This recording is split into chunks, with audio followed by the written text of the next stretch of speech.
رب العالمين والصلاة والسلام على رسوله الكريم وعلى آله وصحبه أجمعين أما بعد فأعوذ بالله من الشيطان الرجيم بسم الله الرحمن الرحيم وإنك لعلى خلق عظيم صدق الله العظيم সর্বপ্রকার শুকরিয়া জ্ঞাপন করি সেই মহান রব্বুল আলামিনের দরবারে যিনি আমাদের এত সুন্দর একটি মজলিসে বসার তৌফিক দান করেছেন। তার দরবারে সকলে বলি আলহামদুলিল্লাহ। তারপর পরে জানাই যে নবীকে সৃষ্টি না করিলে আজ আমি আপনি গাছপালা পশু পাখি এক কথাই বলতে গেলে বলতে হয় এই 18,000 মাখলুকাত কিছুই সৃষ্টি হতো না। তার দরবারে সকলে বলি সাল্লাল্লাহু আলাইহি ওয়াসাল্লাম। অতঃপর আজকে এই মজলিসে উপবিষ্ট সম্মানীয় শিক্ষকদ্বয় ও আমার সামনে বসে থাকা রাসূল প্রেমিক শ্রোতা মণ্ডলী সকলকে আমি আমার অন্তরস্থল থেকে জানাই প্রেম প্রীতি শুভেচ্ছা হার্দিক অভিনন্দন জানিয়ে আমি আমার বক্তব্য ধাবিত হচ্ছি। আমা তৌফিক ইল্লা বিল্লাহ। সুধীয় শ্রোতা মণ্ডলী, আজকে আমি আমার বক্তব্যের বিষয়বস্তু হিসেবে নির্ধারণ করেছি বিশ্বনবী সাল্লাল্লাহু আলাইহি ওয়াসাল্লামের আদর্শ।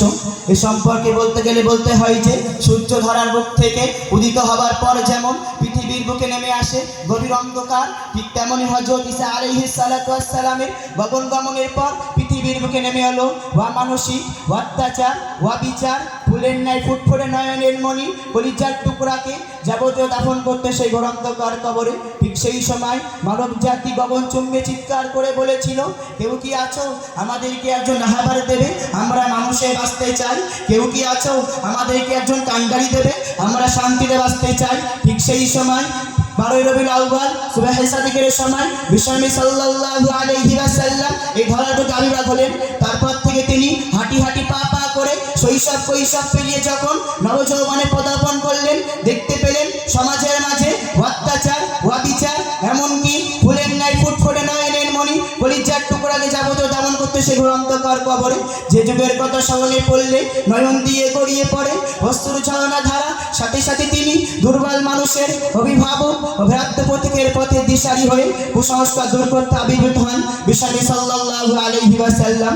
প্রিয় নবী সাল্লাল্লাহু আলাইহি ওয়াসাল্লাম 63 বছর জীবন আদর্শে যে অনুপম মনোরম থিওরি মানব সমাজকে উপহার দিয়েছে, তা আজ হিন্দু মুসলমান ইহুদি খ্রিস্টান শিখ ফারসি মোট কথা সর্বকালের সর্বশ্রেণীর জন্য প্রযোজ্য। যে আদর্শের কথা পাওয়া যায়নি শ্রীরামকৃষ্ণের জীবনী থেকে, যে আদর্শের কথা পাওয়া যায়নি গৌতম বুদ্ধের জীবনী থেকে, যে আদর্শের কথা পাওয়া যায়নি রবীন্দ্রনাথের জীবনী থেকে, সেই আদর্শের কথা পাওয়া যায় শুধু আমার নবী তোমার নবী বিশ্বনবী সাল্লাল্লাহু আলাইহি ওয়াসাল্লামের জীবনী থেকে। শুধু তাই নয়, আপনি শুনলে অবাক হয়ে যাবেন যে আজও ইংল্যান্ডের মিউজিয়ামেতে খোদাই করে লেখা আছে as a father, as a teacher, as a lawgiver, as a commander, as a reformer of the society Muhammad সাল্লাল্লাহু আলাইহি ওয়াসাল্লাম is the superman of the world. অর্থাৎ বাবা হিসেবে শিক্ষক হিসেবে বিশ্বনবী সাল্লাল্লাহু আলাইহি ওয়াসাল্লাম হলেন সর্বদিক থেকে প্রযোজ্য। সুধীয় শ্রোতা মণ্ডলী, বিশ্বনবী সাল্লাল্লাহু আলাইহি ওয়াসাল্লামের দৃষ্টি কেমন ছিল একটু দৃষ্টি নিক্ষেপ করা যাক। যখন কাফের মুশরিকরা বিশ্বনবী সাল্লাল্লাহু আলাইহি ওয়াসাল্লামকে অত্যাচার করত, জুলুম করত, যে অত্যাচারের কারণে বিশ্বনবী সাল্লাল্লাহু আলাইহি ওয়াসাল্লাম নিজের ভূমি ত্যাগ করে মদিনায় হিজরত করেছিল, সেই কাফেরদের উপর যখন জয় হয় বিশ্বনবী সাল্লাল্লাহু আলাইহি ওয়াসাল্লাম তাদের কোনো পজিশন না নিয়েই তাদেরকে ক্ষমা করে দিলেন। কিন্তু আজ বর্তমান সমাজে কিছু মুনাফিক আছে যা বিশ্বনবী সাল্লাল্লাহু আলাইহি ওয়াসাল্লামকে ছোট বড় কথা বলে থাকে। তাদেরকে আমি দ্বিতীয়হীন ভাষায় জানাতে চাই, যারা আমার নবীকে ছোট বড় কথা বলবে, যারা আমার নবীর সাথে উস্তাদি করবে, যারা আমার নবীকে আঘাত করবে, তাদের বিরুদ্ধে প্রকাশ্য জিহাদ করব। সুতরাং সময় থাকতে থাকতে সাবধান হয়ে যান, না হলে যেমন ভাবে হোসাইন আহমদ মানি রহমতুল্লাহ আলাইহি ব্রিটিশ হোসাইন আহমদ মানি রহমতুল্লাহ আলাইহি মাথায় কাফনের কাপড় বেঁধে জিহাদের করতে গিয়েছিল, দরকার হলে আমরা মাথায় কাফনের কাপড় বেঁধে জিহাদ করব।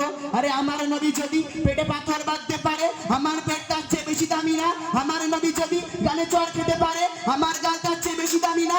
আমার নবী যদি চেয়ারে তুলে মারতে পারে, আল্লাহু আল্লাহর কসম করে বলতে পারি আমার চেয়ারা তার চেয়ে বেশি দামি না।